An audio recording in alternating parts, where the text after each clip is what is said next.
Saudara, keadilan seakan dipermainkan. 4 orang hakim Mahkamah Agung terjerat kasus suap. Mereka mengetok palu vonis lepas kepada 3 perusahaan terdakwa kasus korupsi ekspor minyak sawit mentah. Uang senilai 60 miliar rupiah jadi bukti tak terbantahkan. Integritas hakim dipertanyakan, lalu bagaimana dengan kepercayaan publik kepada lembaga pengadilan kita? Inilah episode ke-22 di Poin Investigasi. Saya menelusuri, mencari bukti.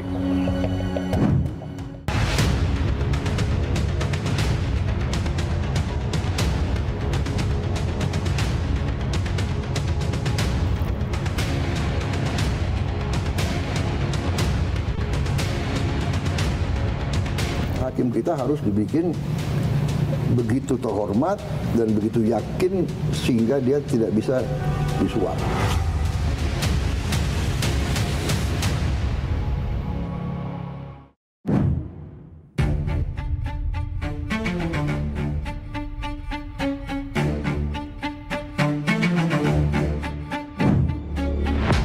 Saudara, saya berada di Kejaksaan Agung Republik Indonesia. Saya akan mendalami kasus 4 hakim kita yang kemudian ditetapkan sebagai tersangka oleh Kejaksaan Agung Republik Indonesia karena diduga menerima suap senilai 60 miliar rupiah terkait dengan kasus ekspor CPO ataupun minyak sawit mentah. Dan saya tidak akan sendiri, saudara. Saya akan bertemu dengan Kapus Penkum Kejagung, dengan Pak Harli Siregar. Pak Harli, ya. Apa kabar, Pak? Baik, Mas Dipo ya. Terima kasih untuk waktunya, Pak. Pak, sebelum saya mendalami kasus hukum yang kemudian menjerat 4 hakim kita, Pak, kita bisa lihat mobil-mobil di sini. Ini bukan showroom, tapi ini Kejaksaan Agung Republik Indonesia, Pak ya. Iya.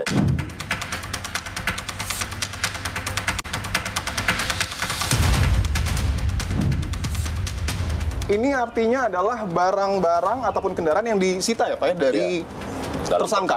Ya, dari para tersangka. Oke. Saudara, saya akan tunjukkan ini adalah Ferrari SF90 Spider ya, Pak ya? Ya, Spider. Taksiran nilainya, Pak?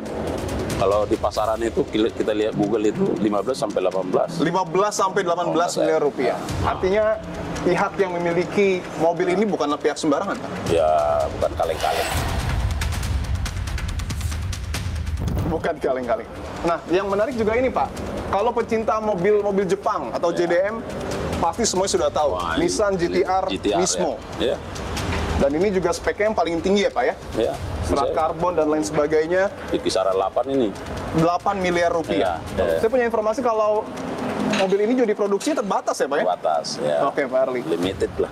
Oke, saya ingin lihat sedikit lagi, Pak. Ada Land Rover Defender ya, Pak ya? Iya. Mercedes-Benz G-Class, dan ini motor ada berapa jumlahnya? Ada 21. 21 motor yang kemudian disita. Iya, sepeda ada 7. Kalau taksiran, Pak, dari barang-barang yang kemudian sudah disita oleh Kejaksaan Agung ini, nominalnya kalau dikalkulasi berapa, Pak Harli? Jadi begini, Mas Dipo, bahwa ini kan masih dalam tahap penyidikan, ya kan? Nah, dalam tahap penyidikan, tentu ini menjadi barang sitaan, disita. Nanti kalau ini sudah bergulir di penuntutan dan pengadilan, ini akan menjadi barang bukti. Oke. Nah, kalau barang bukti akan diverifikasi di pengadilan. Nah, tergantung putusan pengadilan, nanti ini akan menjadi barang rampasan. Oke.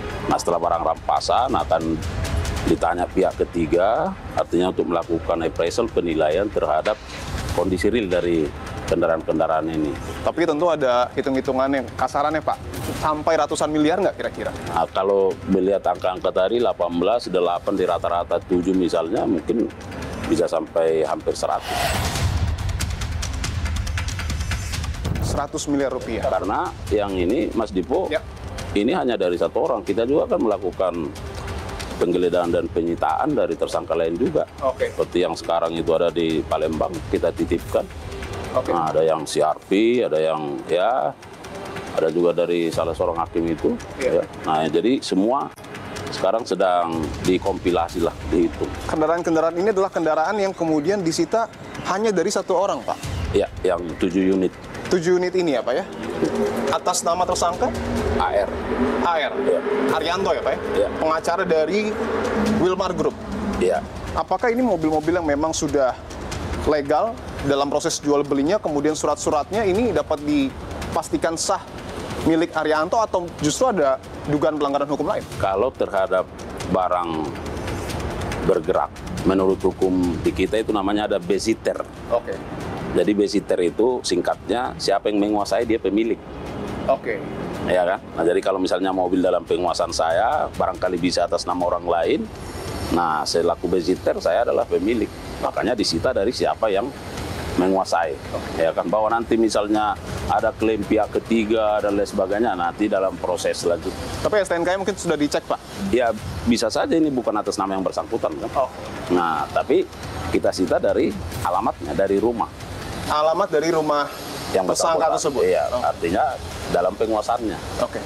Kalau motor dan sepeda, Pak, yang disita itu dari tersangka? Ya, Sama juga? Iya. Sebanyak itu, Pak? Sebanyak 21 unit motor.